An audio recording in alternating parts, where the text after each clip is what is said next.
Hey everybody, Matt Green here, and in this video we're going to be talking about interviews and how to hire people and fire them. We're going to talk about team bonding, construction, team progress, and a lot of exciting things that we did last week.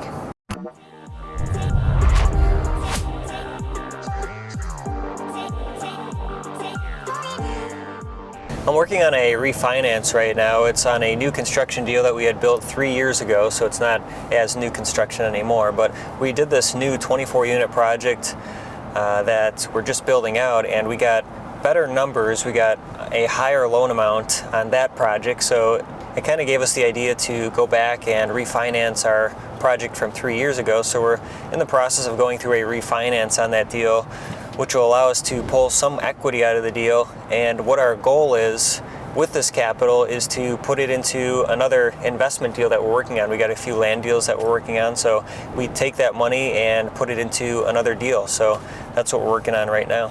A lot of investors make mistakes when they do refinances of their properties, and it's really important that if you take money out of a deal and you refinance a property, that you take that money and put it into a new investment. You shouldn't take that money and put it into any liabilities, like you shouldn't put it into your personal house or any personal expenses that don't generate a return on your investment. Because when you take money out of a deal and you put it, let's say into another project, but let's say you took money out because you wanted to buy a car, that would be a bad decision that you made, because you'd have to pay interest on that loan that you took out and buy the car, and that car wouldn't generate you any more revenue. So that's why it's super important that you're very careful when you do a refinance, that you put that money into an income producing asset. So you have to buy another apartment building, or you have to buy a piece of land that you're going to develop, because that's going to generate you more money, and that's what your goal should be every time you refinance a property. So we're also working on building up our team. We've been adding a lot of guys in the construction field, so we're excited about that. We added a few guys that are really, really competent, and we actually had to let a couple people go. So at least for the this one last person that we had on our team, I think it got complacent after a while, so it just wasn't working out anymore. Production was going down, and we just weren't able to, we weren't getting things done as well and efficiently, so we ended up moving on. We had actually given this person like a whole year just to kind of straighten things out and get better at his job, just so he could excel and exceed. But it just didn't work out. We tried to give so many chances to people and try to see the best, but after a certain point, you just have to kind of move on. And he was probably one of the most skilled guys that I had ever worked with, and he could do vinyl flooring, he could do kitchen installs, baseboard installs, he could do basically anything. But it just got to a point where he wasn't getting a lot of the stuff done, so we had to move on. But even now that he moved on, it actually worked out, because we were able to find almost better people. Sometimes your most skilled person that knows everything isn't always the best person that has the best attitude or the best work ethic. So I found that even though you have really smart people, if they're not performing really well and they're not being team players, then they're not the best people to have on your team. So it's always good to have people that have great attitudes and that want to work hard and that want to improve and become better.